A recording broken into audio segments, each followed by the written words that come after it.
Blair of the Mounties, a story of the Royal Northwest Mounted Police.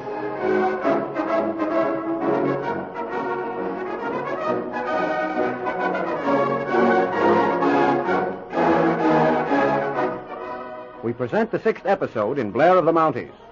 Imagine a bitter cold winter night in the Northwest Territories. A clear, star-spangled sky and the spruce trees cracking like gunshots in the heavy frost. Inside the Hudson Bay store at Fort McAllister, Sergeant Blair and Angus McGregor are busy over a game of chess, while Constable Marshall sits reading by the stove.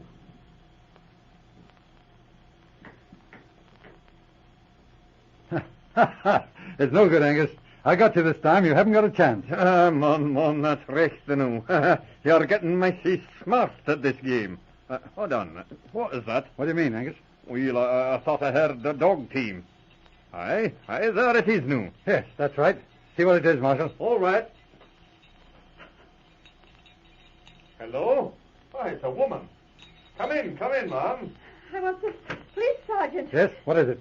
Oh, you better come in and get warm. Angus, for goodness sake, keep that girl away from the stove. What is wrong? Don't you see that her face is frozen? That's right. Better take care of her, Mrs. McGregor. Oh, but I must see you, Sergeant, right away. It's important. All right, honey. But come into the kitchen and I'll fix that face of yours. Oh, but I must talk to the sergeant. All right, I'll come with you. Go ahead, Mrs. McGregor. Angus, quick, look what's in the sleigh. What is wrong, Manu? Why, it's a baby. She had it in the sleigh with her. But, one, a wee bairnie. Now be careful, Manu. Mercy me, a baby? Goodness, take care now and give it to me. Oh, the poor little thing. Oh, it's all right, Mrs. McGregor. Look at the little beggar laughing. He was all bundled up in the furs. Why, the idea of leaving a baby out in the sleigh. Who is the young woman? Oh, she's all right. She had one ear and part of her cheek frosted, but I got it in time. She's talking to Sergeant Blair now.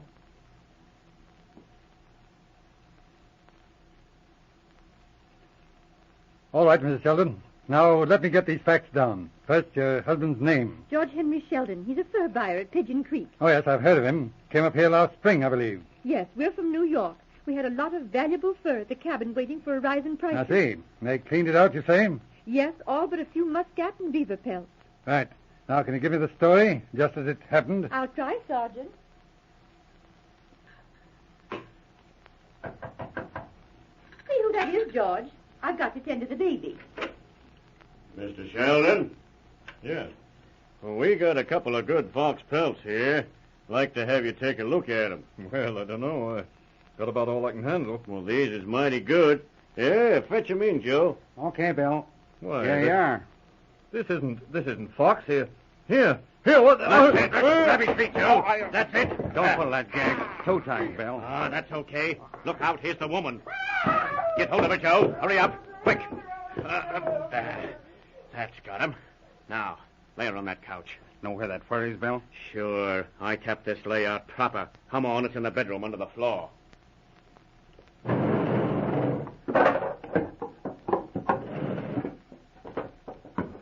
Got it, Bill? Sure. Yeah. There's a little cellar here, packed plumb to the floor with fur. And this guy only buys good stuff. Boy, look at that silver fox. Come on, shoot this stuff out to the sleigh. We gotta beat it. I'll sort 'em out. Here, take this bunch. Okay, Bill. Say, Bill. Well, what now? Hey, there's a kid asleep in the crib in here. Ah, what of it? You ain't afraid of a kid, are you? No, but Bill, you can't leave a kid to freeze. It's 40 below outside. Oh, gee, when that stove gets cold with the mother all tied up, it's going to be tough for the kid. Hey, grab this bunch of fur and quit beefing. Ain't getting soft, are you? Well, all right. Gosh, if this ain't the swellest bunch of fur I ever seen. Come on, Joe. I got the rest. That's the works, Bill. But all we can carry on the sleigh. Yeah? All right, let's get going. Hold on, Bill. I got to go to the cabin again. Well, what for? Oh, it's okay. Left my knife in there. Well, hurry up. Gosh, what a guy to have on a job like this. I say, well, this is a swell bunch of fur. But I never saw a guy like that before, always holding up the works. Okay, Bill. Well, come on, let's go.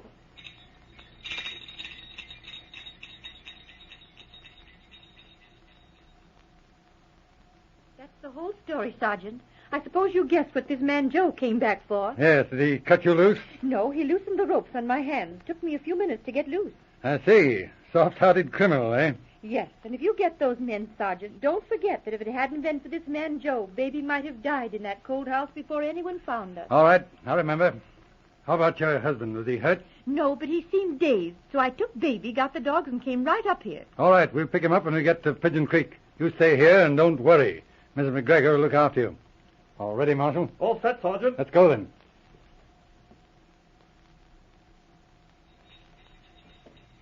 All right, Joe.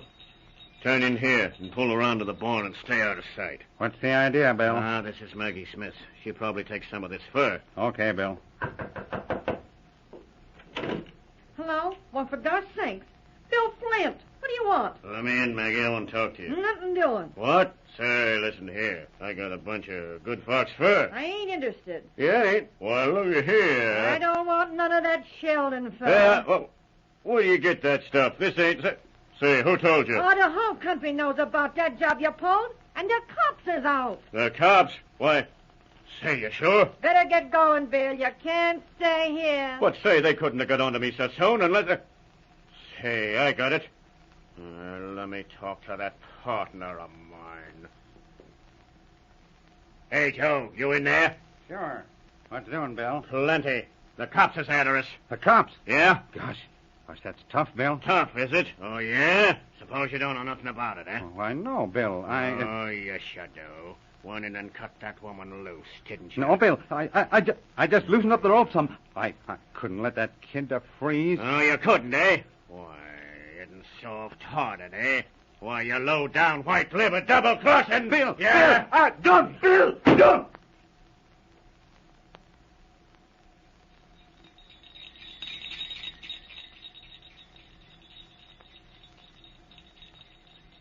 How far to Haggets Landing, Marshal? We're pretty close now. What's that light ahead? Somebody waving a lantern. Pull up, Marshal. Hello, that's Sergeant Blair. Yes? What is it? There's a man here at Maggie Smith's. Been shot. Looks to be dying. Hurry up, Sergeant. All right, come on, Marshal. This way. Where is he? Right in here, Sergeant. Oh. How long has he got? Not long, Sergeant. All right, let's have a look at him. Hello? Joe? So it's you, is it? Sure, Sergeant. It's me. Guess I'm all through this time. Listen, Joe. Who is your partner? Partner? He ain't my partner. What is his name? Oh. Calls himself Bill Flint. But that ain't his real name. Well, it's his real name I want. Sure, I know. His name is... Yes. His right name is Kiefer. Bill Kiefer. All right. Now tell me, Joe. Hold on, Sergeant. It's no use. He's gone. Oh, poor fellow. So it was Smiling Bill Kiefer, eh? And he slipped us. I've wanted him ever since that McAndrew case. If we can get him for this killing, I'll be pretty happy. Here's the gun, Sergeant. Right, take care of it. I want those fingerprints. How about that fur? All here, Sergeant. Good, that's something anyway. Let's get going. Got to pick up Kiefer. But Smiling Bill Kiefer, once more, made a clean getaway and eluded the police dragnet, slipped over to the U.S. border. 3 years have passed. Through well-earned promotion, Blair is now an inspector. Our closing scenes finds Inspector Blair and his office at Moose Jaw talking to Sergeant Marshall. Marshal. Yes, Inspector. What is it? Telegram? Yes, just listen to this and renew your faith in miracles. It's from the immigration people at the border. Identification K158. William James Kiefer.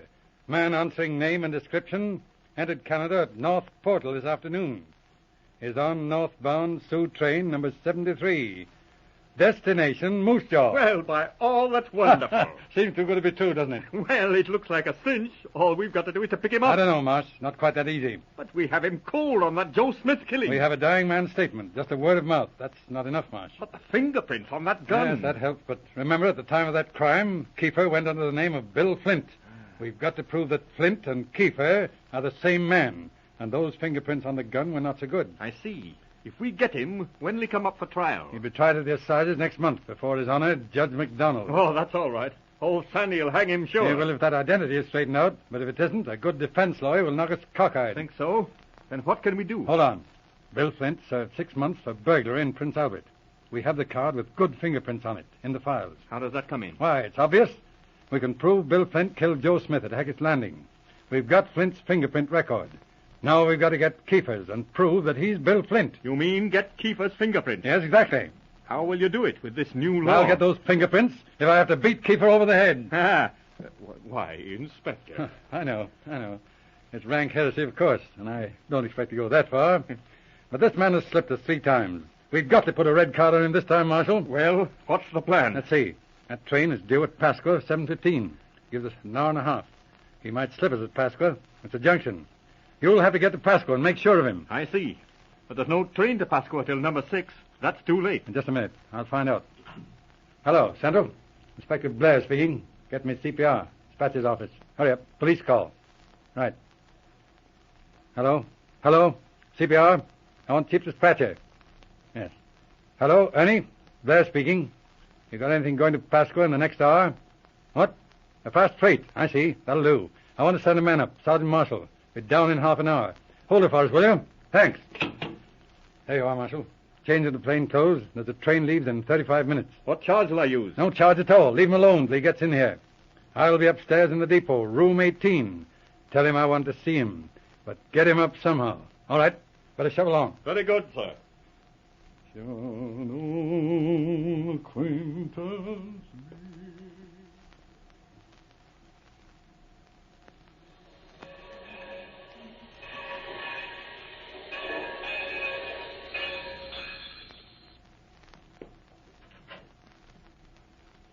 Hello, Marshal. Keep us here, sir. Bring him in. Well, hello there, Sergeant. Oh, excuse me. Inspector now, ain't it? Well, how be you? How are you, Kiefer? Oh, say, Inspector, anything wrong? No, everything's fine, Kiefer. Heard you were coming up and just wanted to have a little talk. Well, that's fine. Thought you might be a little sore about that McAndrews case. Well, you can't hang that on me now. That's right, Kiefer. That's all washed up and outlawed. Sure, that's what I thought. Yeah, kind of glad to get back to Candy. I'm aiming to stay up here regular. That is, if you fellas will let me. That's all right, Kiefer. I think I can arrange that for you. Well, that's mighty white of you, Sergeant. What is it you wanted to know, anyhow? Oh, just a matter of routine. I'd like to get your fingerprints in case you should, take a notion to start salivating again. Fingerprints? Well, I don't know. Don't seem to me you've got any right to do that. Oh, of course you can refuse, and I'll have to hold you for inquiries. Well, all right then. Right, stick your thumb on here. That's it. Now the other one. How's that, Marshal? Check, Inspector. They're the same prints on this card. Say, what is this, a frame-up? William James Kiefer, you're under arrest. What? For the murder of Joseph Smith at Haggets Landing in 1903. Hey, you can't pin this on me. You can't frame me like Hey, that. take him, Marshal. Take him down. Hey, listen to me. Easy. Come on. This way. You have heard the 7th episode of Blair of the Mounties. Our next chapter is entitled The Cedar Lake Mystery.